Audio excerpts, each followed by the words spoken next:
Regular follow-ups with an obstetrician and gynecologist are essential for monitoring a woman's health throughout every stage of her life. These checkups should include routine screenings, reproductive health education, and offer support for managing conditions like early menopause, polycystic ovary syndrome, and other health challenges. This, of course, all helps ensure a balanced and healthy life. Today, we'll explore some of the key health issues women face and discuss how to navigate these challenges with guidance from Dr. Nimra Amir Dad, a consultant in obstetrics and gynecology, and is currently an attending physician at Cedra Medicine. She is a graduate of Weill Cornell Medicine, Qatar, and specializes in laparoscopic and robotic gynecological surgery. Dr. Nimra completed a fellowship in gynecological surgery in New York, is American board certified, and is a fellow of the American College of Obstetricians and Gynecologists. Dr. Nimra, thank you and welcome. Thank you for joining us today. Thank you for inviting me. Today, we're going to be covering a number of topics that are very important in women's health. For example, we're going to be talking about contraception, early menopause, and polycystic ovary syndrome. But let's start off by talking about contraception.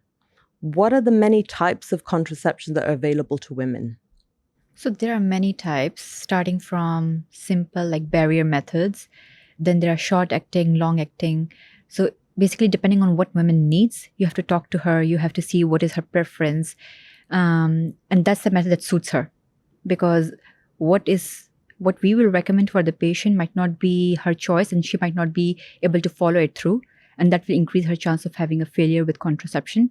So you should always go with a method that the patient desires. And are there any health conditions really that would make certain contraceptions undesirable for a woman? Right. So there are many health conditions. There can be some medication that they are on for mental health conditions. They have a previous history of having blood clots. They're currently having, or they had history of breast cancer, and they're on some kind of medication for that. They have hypertension. They have diabetes, or they have like multiple comorbidities together, like combination of these diseases. So based on that, World Health Organization and American College of Obstetrician and Gynecologists, they have some eligibility criteria, and there are apps that basically you can just put the condition that the woman has, and then it will give you a scoring 1, 2, 3, 4. 1, 2, 3. So it kind of narrows it down. Exactly. So basically it tells you like, okay, among all these options, this is 1, 2, which is like acceptable for this kind of woman based with like having this disease. And then there are 3 that are not that appropriate for that woman. But if there are other options are not available, which are 1 or 2, or she doesn't desire them for some reason, then you can go to 3. But 4 is basically contraindicated. So there's this criteria, and it just makes life simpler for all the practitioners because you can't remember everything and they keep updating it. And does that also work? I mean, you mentioned diabetes, for example, or if a woman had high blood pressure. So is it the same system that they would use? Yeah, they will use the same system. And if the patient's blood pressure is controlled, moderately controlled, not controlled at all, based on that, they will basically change the criteria for like copper intrauterine device, hormonal intrauterine device, pills, patches, all of those options. So they will give the different scoring to each of them, 1, 2, 3, 4. And what about side effects? I mean, that's a topic, right? Yeah. So what are the common side effects? Or are they different depending on the type of contraceptive method used? I would say most of them have kind of similar side effects, but some have more of the side effects, and others have like lesser of those. So basically you have to tell the patient like, okay, what are you interested in? Okay, let's talk about the side effects for that one. And then basically we can narrow it down.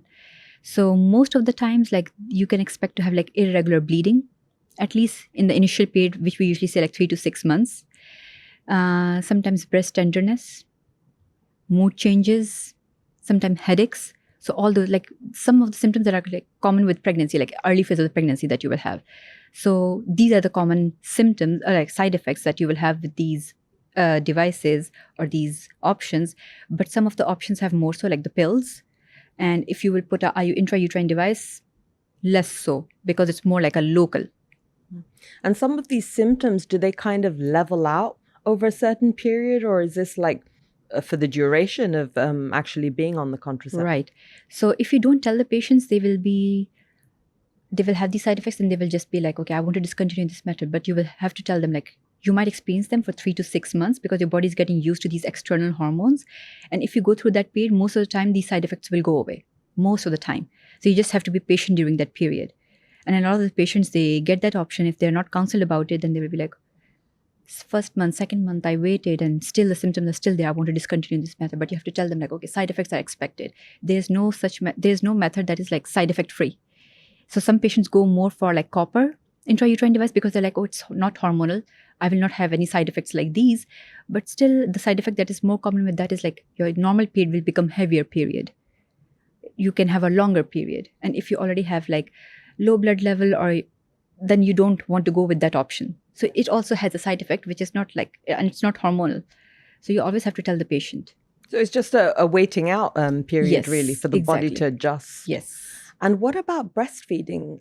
Is that considered like an effective contraception? It's not effective. Definitely, we don't recommend that, okay, if you're breastfeeding, you don't have to use any other option. It's ineffective. You can still have ovulation, which basically means you can still conceive during that period because your body can get out of the suppression that the breastfeeding is giving you. It can come out of it. So, and you will not know about it and you're not like prepared for it. So we never say like that's a good method. So even if you're breastfeeding, we say like, okay, go for some kind of an option. And usually breastfeeding mothers, they don't want to decrease their milk supply. They want to continue breastfeeding. So usually progesterone options are much more better for them than the combined estrogen progesterone options because that has some effect on decreasing the milk supply. So there are still options for those women. And what about, I mean, once, say a woman's been, on the contraception for a while and they stop, how does that affect fertility? Right. There's a huge myth, like if you will be on these kind of contraceptive options, it might suppress your fertility. You will not be able to get pregnant. So don't get into these hormonal options at all. But it's just a myth. Obviously, your body goes through the suppression when you're taking these. And most of the time, as soon as you stop, some women who are really fertile, and there's no such definition of like what is like how fertile a woman is.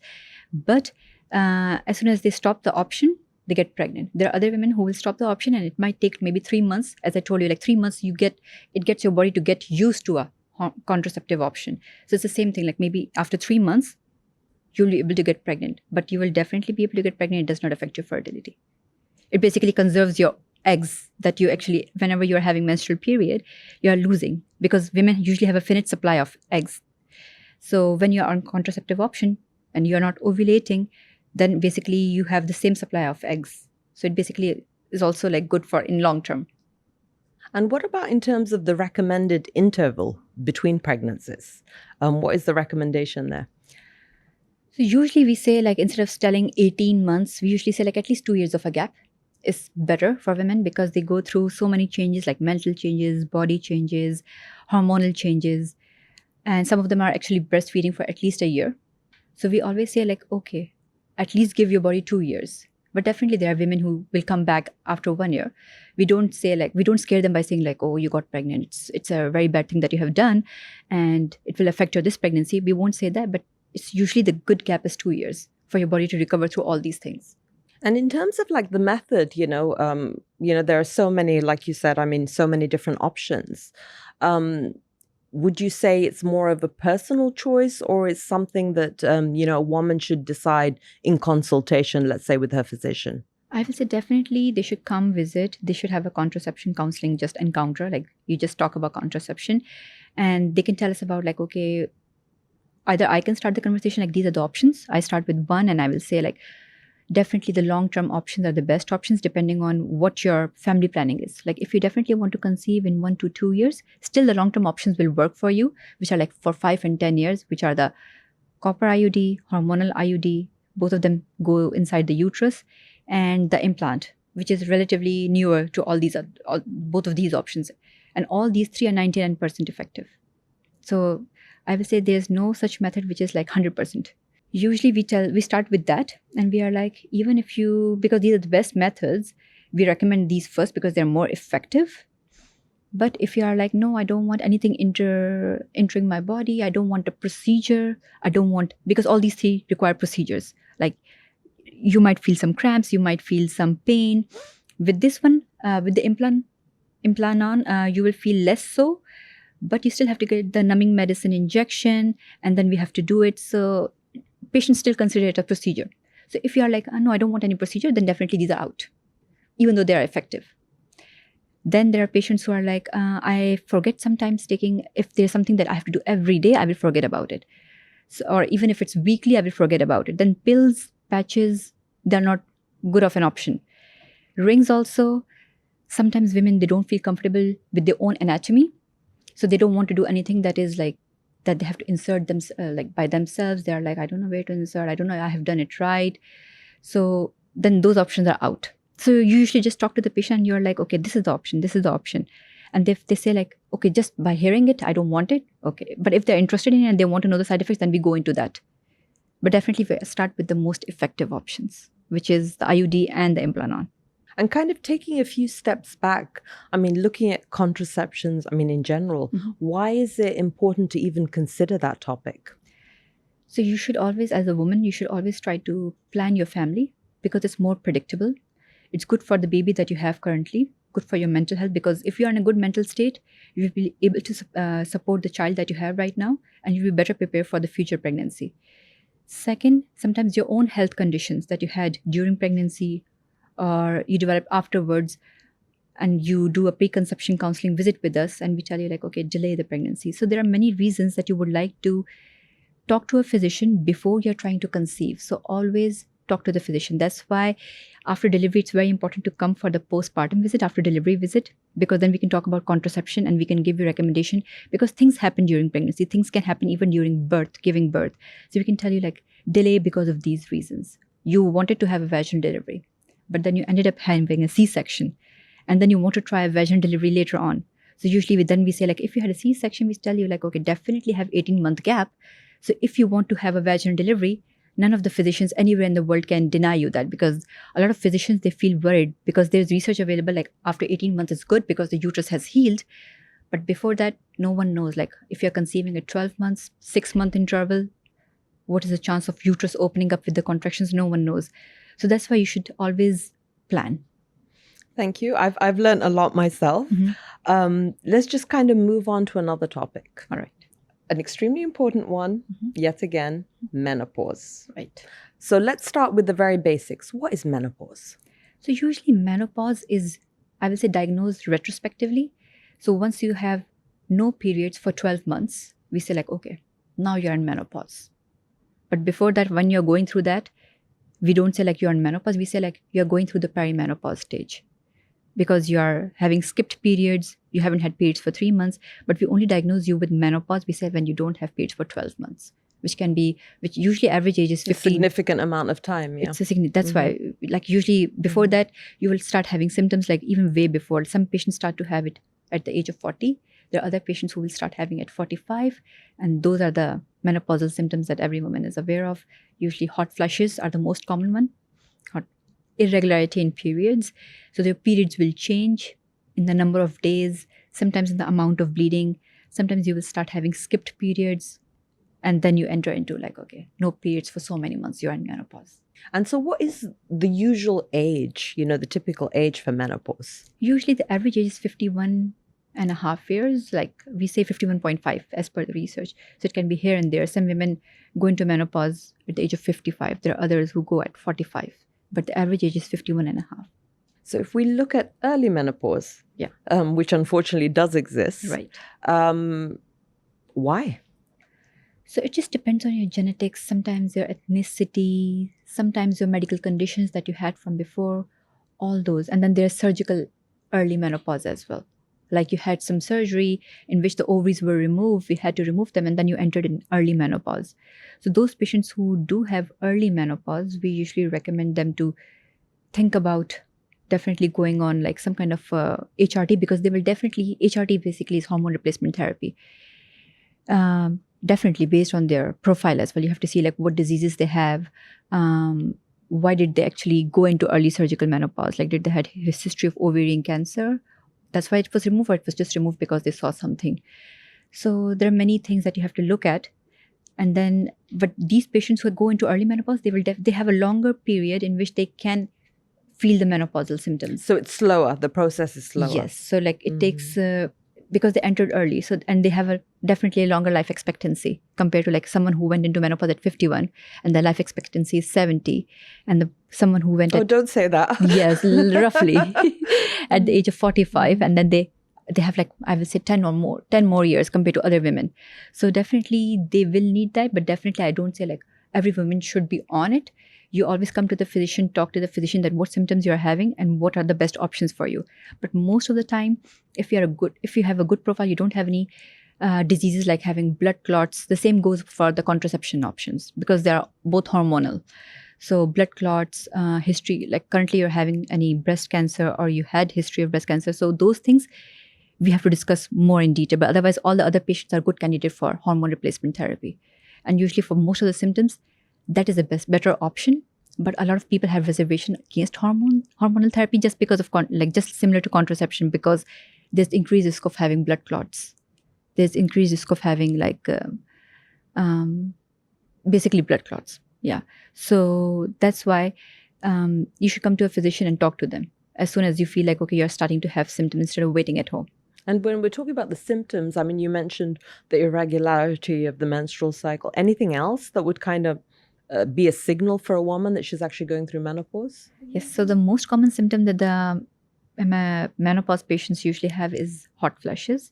And usually, as I said, like it usually starts in the chest, it goes to face, they feel hot. And then afterwards, they start sweating. And after sweating, they start feeling shivering because the body is basically dissipating the heat and they're feeling the cooling effect afterwards.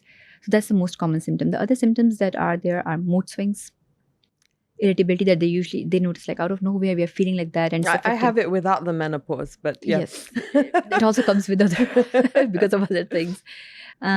What else? Like definitely vaginal dryness. Those are the most common ones that the patients will feel, and that actually usually affects their daily life. Sometimes the hot flushes are extremely bad that they can't even carry on with their usual activities. Like they're working in an office, suddenly they start, like their clothes start to get wet and all those things. So, and there are other women who will be having milder of these symptoms. So those are the most common ones. And these symptoms, I mean, would you say that there's any difference really between early menopause and, let's say the normal period or traditional menopause? I will definitely say like those patients are definitely going to have, as I said, like longer period of being without hormones. Like their body doesn't have those hormones. So they're at increased risk of like osteoporosis, like low bone density, because they don't have that and they have a longer period and they're younger compared to other women. And then they are doing other activities as well, like the more active compared to the women who go into menopause at 52, 55. Maybe they have a different lifestyle by then. So definitely that increased risk for long-term issues like cardiovascular health, like they can have like cardiac diseases, osteoporosis, definitely those two. And so clearly there's no magic pill. So definitely. If you can tell me a little bit more about how you could deal with it really, or minimize, the side effects really.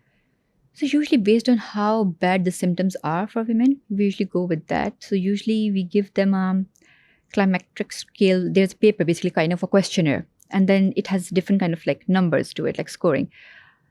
Do you have this thing? Do you have this? Does it bother you? Like based on how many days during a week? Is it monthly? How does it go? So basically it's about like mental health condition, like the mental symptoms that they feel, like mood, irritability, affecting their relationship with their child, with their husband, affecting the sexual life, vaginal dryness, hot flushes, all those. So basically there's a paper and there's a scoring. And based on that scoring, we say like, okay, is it severe, moderate, and mild? And then we discuss with patient, like if you're having hot flushes, which are milder, you can go with more conservative management, which is basically see if you can always be in the air-conditioned place, wear layered clothing. You're not wearing like something that you can't take off and you're feeling like that. So little things that can kind of make life a little bit, exactly. Better. Exactly. And especially for women who don't want to jump into any kind of like medications immediately and they want to try these, drinking cold drinks. Also, yoga and meditation also helps. But like if it helps, it helps, because a lot of the times research has shown, like especially for menopausal symptoms, there's a placebo effect, which basically means like you are not taking anything, but you're doing something, and it makes you feel better because you're doing something to make a difference. And it has shown like at least 20 to 30% it makes patient feel better, which is a significant percentage if it comes to milder symptoms. But definitely if you have moderate and severe symptoms, then definitely you have to go towards hormone replacement therapy, which is basically in the form of patches, topical gels, pills. And if you just have like local symptoms, which is just vaginal dryness, and that's basically bothering you, other symptoms are there, but they're very mild and you can cope with them, then you can just get some local like estrogen cream, you can get local like estrogen suppository. And so what about, hormonal treatment? What are the side effects of that? So again, we always say like it does have side effects, which is like increased risk of having blood clots. If you have history of any breast cancer or that can actually also increase. So, but we also have to see how you're feeling. So if you're not feeling well and you are not functioning well during like your daily activities, so we always have to balance the risk versus benefits. So this risk is there, but it is very low compared to what you're going through. But definitely if you had history of blood clots, then we will not suggest you hormone replacement therapy. That's not the option for you. Then we go towards non-hormonal therapies, which basically are more kind of like antidepressant, kind of like which basically goes more through your central nervous system, like your brain pathways that basically help you feel better. And then when it comes to vaginal area, definitely you can still take with even these two, like blood clot history, breast cancer history, you can still go for estrogen therapy. Or you can, if you want, you can try lubricants. But I have seen most of the patients who, if they try lubricants, after a few months, they'll be back. They'll be like, it's not making any difference. Honestly, it's a milder symptom. They have to go towards estrogen. And normally, based on your experience and the people that come to see you, what is the percentage, would you say, in terms of people who are going through extreme conditions, let's say? I will say like most of the women, I will say 80% of the women, they will have menopause symptoms when they enter menopause, or even before. They will have 80% of the women. But most of the women, if there's no education, they're not aware of these symptoms. They just go through it, they deal with it, they cope in their own ways, but they don't seek help. Then there are women who do know about it, but because of the studies and there was a scare about like using any kind of hormones, they don't want to go through hormones. So they're looking for some kind of like supplements, herbal remedies, all those things. And as per research, it hasn't shown that much of efficacy, all of those. But as I said, there's a placebo effect. Like if you're doing something, there's a small difference. And if you're having milder symptoms, you might feel like, okay, I took this herbal supplement and actually it made me feel better because you were having milder symptoms. You touched on this already, but I thought if we could speak a little bit more about the psychological effects. Right. I mean, there's obviously the, extreme effect on the body. Of course, that affects us psychologically, but how do we deal with the psychological and, let's say, emotional impact of actually going through menopause? So definitely there are, like you can talk to other friends, like you can have joint support groups. Like there are so many, like even if it's not present in your own local community, you can definitely go online and you will have those support groups. So at least you feel like you're not alone, you're talking to someone and they're also going through the same symptoms. And you might sometimes feel like, okay, maybe they did something that actually helped them, I should also opt for that option. But definitely if you're having extreme symptoms, that option always exists. Like you can join any support group, but then you should come to a doctor and seek help. As I said, like we have to call them antidepressant because they come under that criteria, but it doesn't mean that you have depression or a mental condition. You have to feel better to function well for your family. So it's better to take those medications, even though they come under the class of antidepressant, but they definitely help you with hot flashes, with all these mood symptoms, the changes that your body is going through. So it does help with that significantly. And how long would you actually say the menopausal phase actually lasts? So based on different ethnicity, it's different. Based on your own risk factors, like if you're obese, different ethnicity like African American, Caucasian, Chinese, Japanese, everyone is different. So African Americans usually feel more of these symptoms and for a longer duration. We don't know exactly why, but that's what the research has shown when they have done the survey, compared to Japanese and Chinese who feel lesser than any other community, ethnicity basically. So it depends on those things as well. So I will say definitely based on different ethnicities, it can last for at least 10 years or even more. And really, any final words, any advice that you would give, a woman who is going through menopause, in terms of how to cope with it, or how to almost reduce or lessen, so to speak, the conditions? I will definitely say, like, whenever you're going through those symptoms, you will most of the time, a lot of women, they just sit at home and cope with it initially. But when they get severe, then they come and seek help and get to a doctor to see, like, okay, what are my options? I will say, you should always be aware of your body, and you should always be aware of, like, even if you're having slight changes, come and talk to a doctor. It's not necessarily like they will give you something. It might just be like, okay, talking and making you more aware of the symptoms and what to look out for. And if you start feeling those, then definitely we will start the medication. But at least it's always good to come and talk to a doctor. And there's no shame in talking to a doctor, because all women are going through it.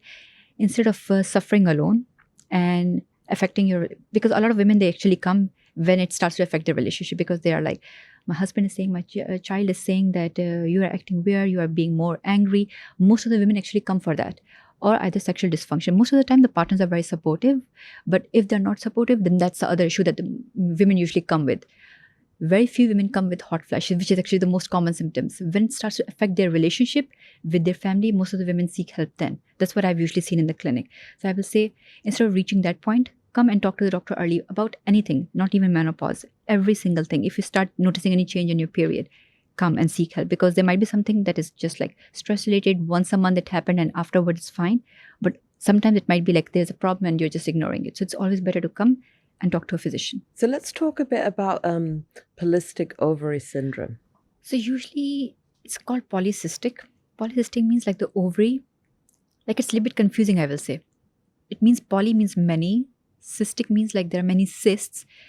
So that's why whenever patients come to you, they're like, I have cysts on my ovaries. But actually, it basically means like the ovary has a lot of follicles and it's basically just a little bit bigger. So that's what it actually means. And then it's called a syndrome because it has a lot of symptoms, but all the patients don't need to have all the symptoms to be called like, okay, you have polycystic ovarian syndrome. So usually it's made up of 3. Not all the patients have all the 3 symptoms. One is irregular periods. That's the most common symptom that the patients come with. Like, I'm having 2 months I didn't see my period, 3 months I didn't see my periods. They're very irregular. That's the most common. The second one is they have a lot of high testosterone level, which is the male hormone, because of which they have a lot of acne, excessive hair growth in the areas where women shouldn't usually have it, which is like upper lips, chin, chest. Women shouldn't be having hair, like thick hair over there. Like, to have like fine baby hair, it's peach fuzz that we usually call, it's completely common. It depends on your genes, where you live, everything. But thick hair that are usually on your eyebrows or eyelashes, to have them in the upper lips and chin, that's uncommon. And the third thing is like, we did the ultrasound and we found like, okay, patients have polycystic ovaries. Like, the ovaries have a lot of eggs that they can see and bigger ovaries.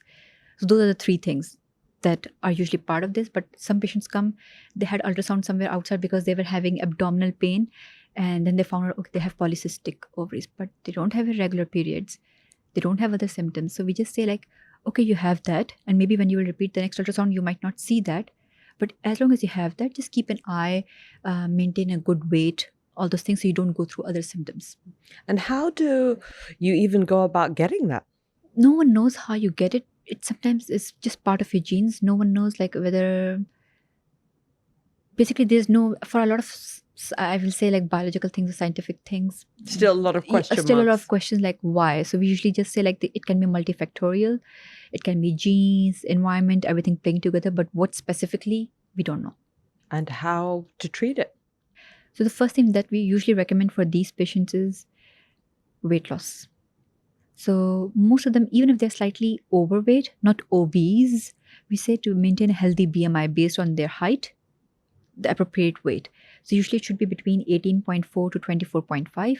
If it's slightly above, try to lose weight gradually. Even if it's gradually, usually we say like if you lose 10% of your body weight that you have currently when you came to the doctor, from that, you will see your symptoms getting better, especially if your periods start to get a bit more regular. And if it starts to happen, then the infertility issue that these patients can have, that also starts to get better. Oh, so that's one of the side effects. That's basically one of the symptoms as well that I didn't mention earlier, but that is also one of the things that these patients can have. Not all the patients need to have that, But the patients can have that because they're having irregular periods, which basically means they're not ovulating, which basically means that they can have infertility. They will take longer time to get pregnant. So yeah, those are basically the symptoms, and they should keep an eye on those. So mainly it would be weight loss, really. The first thing we start with is weight loss. If it doesn't help and they are coming back with still having irregular periods, then sometimes we place them on contraceptive pills. Again, it's not for contraception. They're called contraceptive pills, but we place them on that to make their periods regular, because it's not good for them to basically keep not having periods for a long time. It basically means that your body is getting exposed to estrogen, which keeps building your lining in the uterus very thick, and it's not shedding out at every month, like appropriate time. So there's a lot of the chance that if it doesn't come out every month, that it can turn into malignancy. So usually when patients start to have skip periods, we are like, okay, if you're getting it instead of after 1 month, 1.5 months, but that's your cycle, fine. But if you're not having periods for 2 months, 3 months, we usually say like, choose one of these options. So your uterus is immune from like any kind of cancer. So try to have like progesterone options only, or the combined hormone options, but definitely have something to have your periods regularly. So those are the next things. Third thing, we usually also check these patients because most of them are overweight, or they have a high risk of developing diabetes in their life. So they should get glucose check. If it comes back like abnormal, like they are in the pre-diabetes or diabetic range, then definitely these patients need to go on metformin, which is one of the medications to basically make their body more sensitive to glucose, so they don't get basically diabetes, or it's under control. So basically that's the next step. So those are the other options. And how serious of a condition do you really see it as? I mean, it obviously can affect fertility. So definitely I will say it's a multifaceted disease. People can come with different issues that is really concerning their life. Irregular periods, unpredictable periods. It bothers especially adolescent girls a lot. Weight, it bothers the patients as well. Usually young girls come a lot with this thing. So it affects them from that point of view. Then once they get married, infertility they can diagnose infertility. Okay, we are trying, but nothing is happening. And that's the only thing that comes back abnormal. Other things are completely fine. So you are like, okay.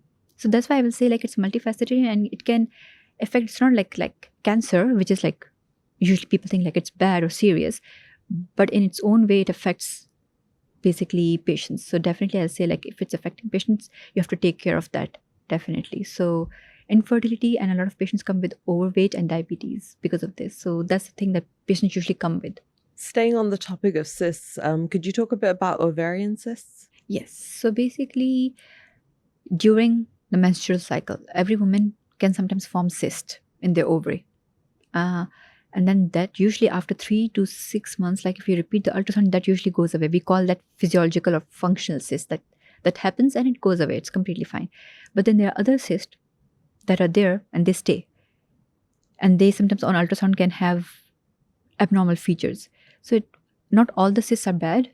Usually that's why whenever the patients come, we usually do the ultrasound. It looks completely like fluid-filled, simple-looking cyst. We are like, let's follow it up. As long as it's like less than 5 centimeter. But if it's above 5 centimeter or 5 centimeter, usually sometimes it doesn't go away. It persists. So usually that's normally the trigger, the size of it. Yeah. And then usually we follow it up just to make sure like, is it still there? It is going away. Is it changing in its features? If it is not changing in features, still the same size, we're just like, okay, let's just monitor. Completely fine. After a few months, it might disappear because it's not changing into something malignant, like bad. And it's not increasing in size. So why to operate? Because one of the things that you always have to think about is most of the cysts, they're benign. Like they go away. Usually, every woman during their menstrual cycle, they will form it and it will disappear after a few months. So that's why we repeat the ultrasound. But in case we notice a cyst that needs a surgery, the most common thing for those cysts is like they persist, they don't go away, and they're giving abdominal pain to the patient, or they are increasing in size. Or there are some abnormal features that you see on ultrasound, like they have a lot of blood flow, some solid component inside the cyst, not just fluid filled. So there are certain criteria that we look for. Then we say like, okay, these cysts need to be operated on, but we always have to look at the age of the woman, her fertility status, like did she have any kids yet or no? Because whenever we go for a surgery, we always have to tell the woman that the cyst is on your ovary. whenever we try to do any cyst removal from the ovary, it can impact the ovary and the eggs in the ovary. So I have seen some girls over here, if you are not going to the right doctors, they will see a cyst that is actually there that might disappear in 3 to 6 months. But because the patients come with abdominal pain, and it can be because of so many reasons. Young girls with studies, they can be having stress, they can be having irritable bowel syndrome, which is just like they feel cramps, they have like constipation versus diarrhea. Like there are so many things that can happen in the belly area that you have to rule out first before saying like, okay, this cyst is actually bothering this patient so badly that we need to operate on her. Because she might form cysts later on in life as well, and she's a young girl, and you're just going in and damaging the ovary and impacting the egg reserve that she has, and it's not basically favorable. So like it should not be done. You should always follow a cyst that looks simple, fluid-like cyst in few months with an ultrasound. The only one thing that we always tell the patient is, if you start having severe abdominal pain with vomiting, just come to the emergency room if you have ovarian cyst, because sometimes those cysts can twist. Because that's ovary gets heavier, and with any sudden activity that you did, it just twisted. If it twists, you start having severe pain with vomiting, and you don't want to compromise your ovary supply, because if you don't take care of it, there's no blood going to that ovary, the ovary will die. So then you should just come to the emergency room. Otherwise, you should not try to go in for any cyst and start operating on it. You should mostly try to follow it up. As long as patient is fine, it's just an incidental finding that you found it on ultrasound, and it doesn't have any bad features. And this is, of course, caught through, the screening process to actually even be able to do, the ultrasound, etc. Right. So if we're talking generally about women's health, what are the important screening programs in place? Right. So basically, whenever a woman comes, depending on the age group that she comes, like if she's adolescent, not in this country mostly, but in other countries, you start talking to them about contraception, because that's the age group that you should target. You ask them about their periods, like are they regular or not? Because usually young girls are the one who are going more through that phase, like they're establishing their periods and they're having that issue. The third thing is, usually don't start screening them for cancer because they are young, but you definitely talk to them about like HPV vaccine.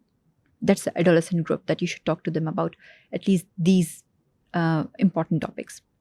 And not again in this country, but in other countries, you also talk to them about any sexually transmitted diseases. You also talk to them about that you should be aware, you should be cautious about those things. Those are the things that you talk to about the adolescents. When you come out of the adolescent and women like who are in like 20, 30s, then you talk to them about pap smear screening, which usually should be started at the age of 21 or when you start becoming sexually active. Those are the timings that you should start talking to them about pap smear. Pap smear is basically, we look at the cervix, that is the mouth of your uterus, that basically opens up during pregnancy. So that's the part that we take just a brush sample. It's not like painful, it definitely just some discomfort, but it's not painful process at all.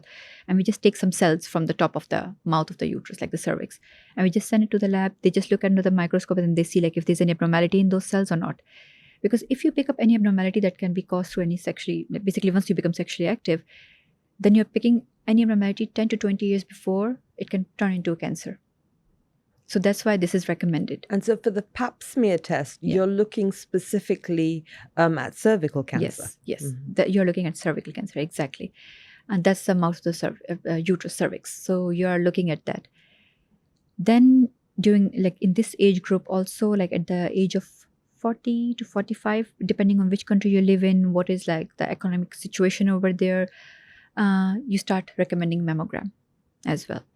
Because women should also screen themselves. Before there was more of like, okay, do clinical breast exams, or patients should try to do their breast exams, but it hasn't shown that much of efficacy. So now we usually don't tell the patients that like do that and it's sufficient. We always say like, okay, either yearly or every 3 years, depending, you should come for mammogram as long as they're normal.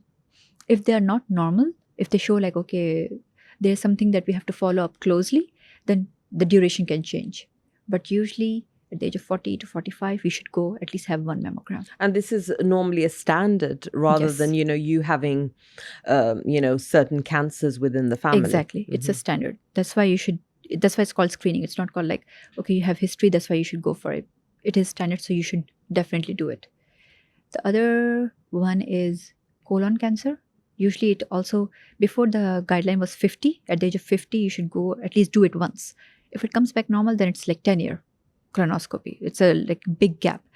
And nowadays they have moved it behind, like at the age of 45 or greater, you can start having colonoscopy. So those are the most common ones. For women, also for men, at the age of 65, you should also go for a bone scan, because you go into menopause by the age of 51 and a half. You're at increased risk of having low bone density, osteoporosis. You're more at increased risk of having fractures. Just by touching a table, you can start having fracture because you have osteoporosis. So in order to diagnose it, bone scan at the age of 65. And these are the numbers, like age limits, like when you should have it. But if you have risk factors, then you should go for earlier. Like for example, bone scan is recommended at the age of 65. But it is recommended for those patients earlier who have low BMI, like they're actually lesser than 18.5 BMI. They're like on the skinnier side. For them, it's recommended earlier. For women who smoke, who have rheumatoid arthritis, who have history of like easy fractures before, they should go for earlier one. Or who are taking steroids, like who are asthmatic and they're taking high doses of steroids, some kind of autoimmune diseases affecting their body, they're taking high doses of steroids, go for early, because all those are risk factor for osteoporosis earlier. And just, I know that right now you spoke about it in a little bit more detail, but if you were to summarize all, the checks that are essential, from a teen girl all the way past menopause, what are they? You said HPV. Can you speak about that a bit? So the HPV vaccine, you can start that when you're a child, like 9 to 11 years old.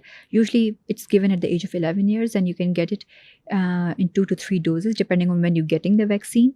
So you can start with that age group. In other countries, not usually in Middle East countries, sexually transmitted diseases, infection, you have to take a swab for that.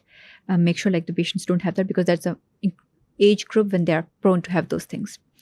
Then you come to pap smear at the age of 21. 21 and above, you can start having pap smear. Pap smear is also of two kinds, just the pap smear, like just the swab test, or combine it with HPV virus testing. So if you do both of them together, there's a longer interval that you can do in between all the pap smears, like 5 years.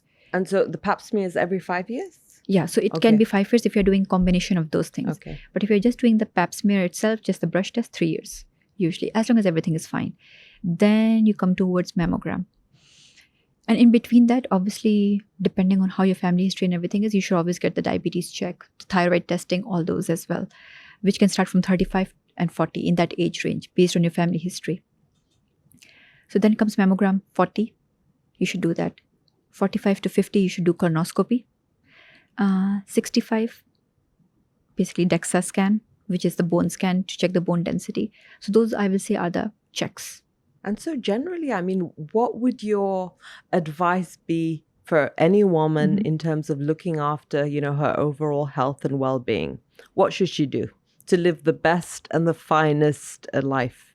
I will definitely say, because a lot of the times I will say, even I think even the physicians are guilty of doing that. Like when they're fine, they're like, we shouldn't be seeing a doctor, it's completely fine. I will say definitely go to a doctor whenever you have time, at least. Because once you go to them, they will tell you like, okay. And that's what I do, at least. That whenever the patient comes to me, I don't know whether I will see her again or not. I will be definitely, okay, these are things that are going to come up. So make sure that you do these things. I usually write them for them on a paper and tell them to take a picture of it in case they lose the paper, that okay, I have seen you at the age of 35. Okay, these are things that are pending. These might be coming up. And other things, you're all sorted for that. And then I still recommend them before the age of 45, if I see them, to get HPV vaccine. And you should, as a woman, you will definitely go through a lot of things in your life. Starting from the adolescent age, menopause, you will definitely have to see a physician at some point. So why not see them in each age range? Like when you're an adolescent, once you become 30, once you become 40. So every 30, 40, 50, better to see a physician, I will say. Because I mean, a lot of people see dentists regularly. Yes. So do you feel like it's changed with gynecologists, or do you have more regulars? I will say I think so.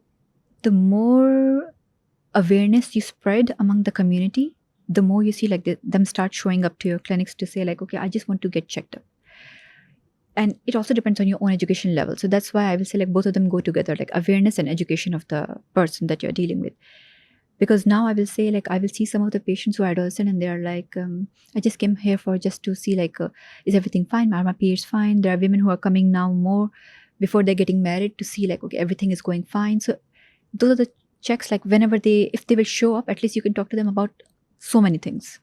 So as long as there is awareness, like you should go to women, like to a physician as soon as you enter puberty, you're going to get married. At any point, if you come, then we can have a long discussion, and then the patient won't leave you because at least she had the discussion and she'll be like, okay, I need to see, not you, but like she will see some gynecologist in vicinity to talk about certain things. Dr. Dad, can we talk a bit about uterine bleeding? That's another important topic. I will say women should usually come as long, like whenever they see like there's some deviation from their period. And then when they come, it's not like every time they have some issue, that's why they deviated from their bleeding, like the regular cycle, like the regular duration of the period. But whenever they come, we usually can at least guide them like, okay, how much is the amount of, like how many days are you bleeding for? How many basically sanitary products are you using? Basically, we talk to them about that. And if it only happened once, we should tell them, okay, monitor for these things and then come and see us in 3 months. Like at least keep a diary.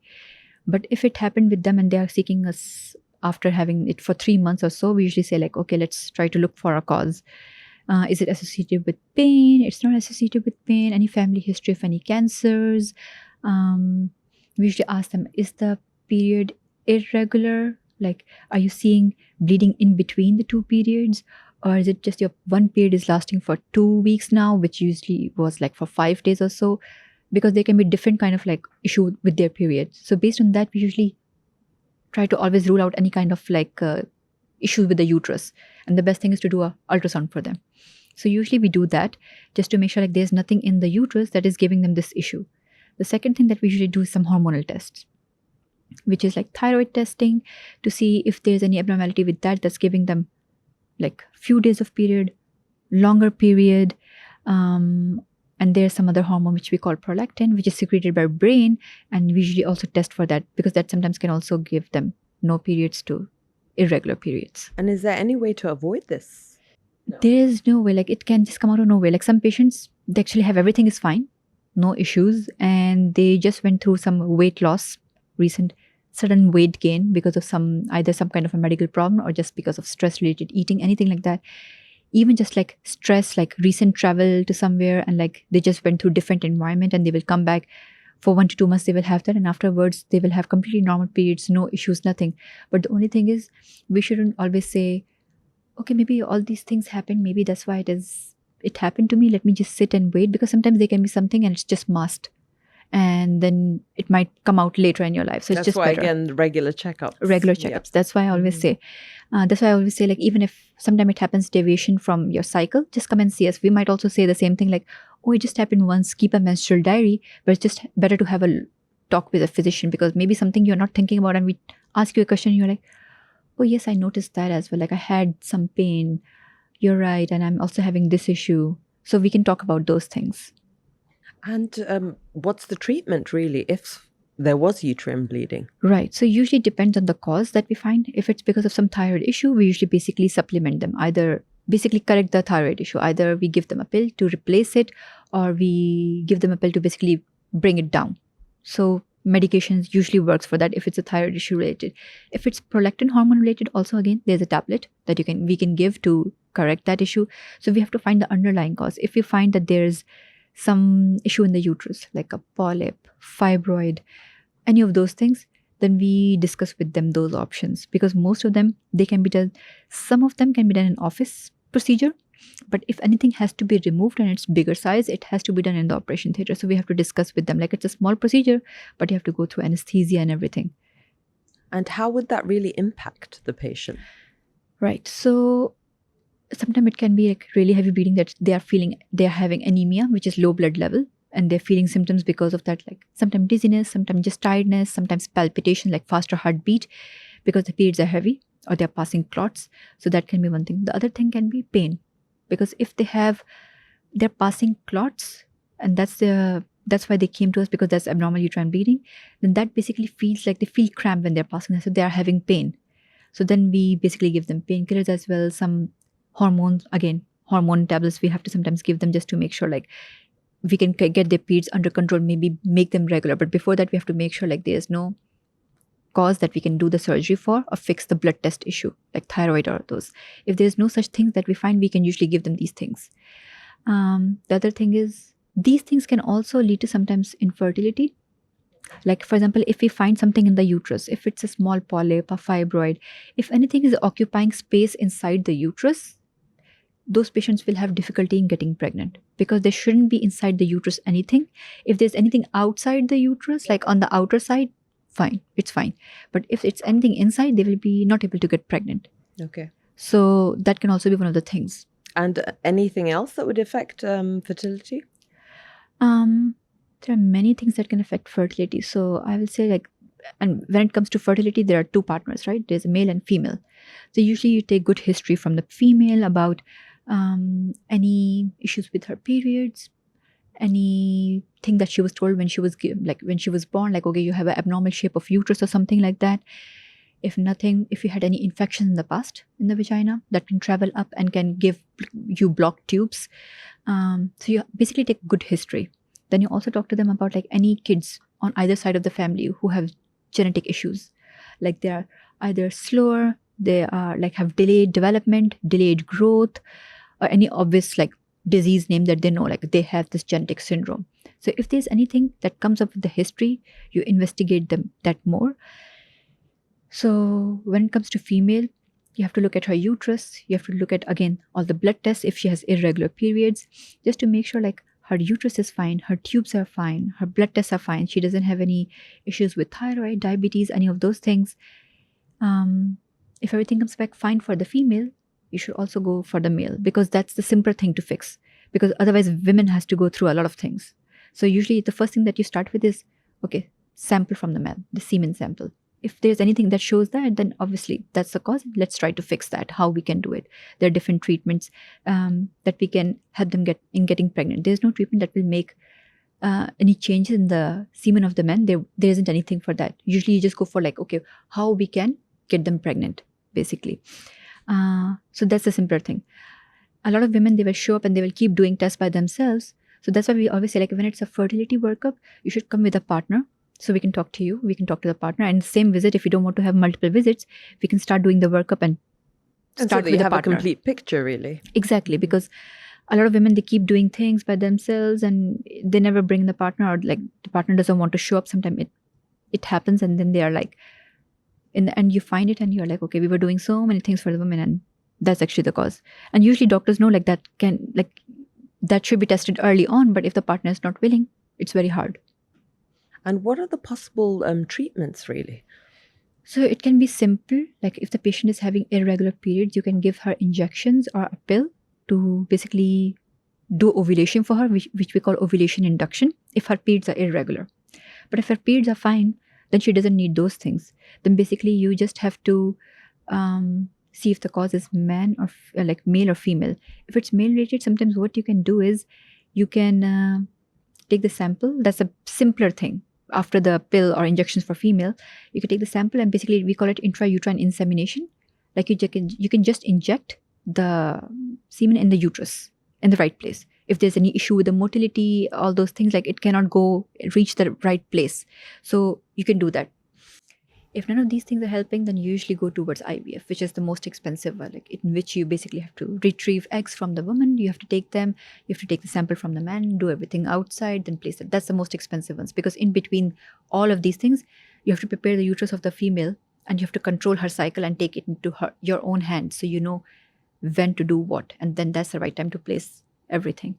So those are the options, but you can go step by step.